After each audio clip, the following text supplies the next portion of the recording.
ఈ వీడియోలో వాస్తవ సంఖ్యలపై కొన్ని లెక్కలను చేద్దాము. a power x is equal to b, b power y is equal to c, c power z is equal to a అయినా x y z is equal to 1 అంటే x into y into z is equal to 1 అని చూపండి అని మనకి ఇచ్చారు. దీన్ని ఇప్పుడు సాధిద్దాం. a power x is equal to bని ఈక్వేషన్ 1 అనుకుందాము. అలాగే b power y is equal to cని ఈక్వేషన్ 2 అనుకుందాం. అలాగే c power z is equal to aని ఈక్వేషన్ 3 అనుకుందాం. అయితే x into y into z is equal to 1ని నిరూపించమన్నారు.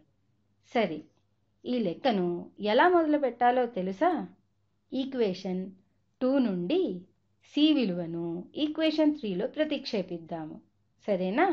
c is equal to b power y కదా, c power z is equal to aలో c బదులు b పవర్ yని రాద్దాము. అప్పుడు b power y whole power z is equal to a వస్తుంది. a power m whole power n is equal to a power m into n అనే ఘాతాంక నియమం మనకి తెలుసు కదా, దాన్ని ఉపయోగిద్దాము. b power y whole power z విలువ b power y into z కావున b power y into z is equal to a. దీన్ని 4వ ఈక్వేషన్ అనుకుందాము. దీనిలో b విలువను ఈక్వేషన్ 1 నుండి తీసుకుని ప్రతిక్షేపిద్దాము.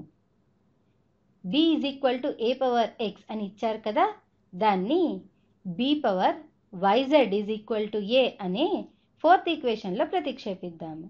సరేనా? a power x whole power yz is equal to a వచ్చింది.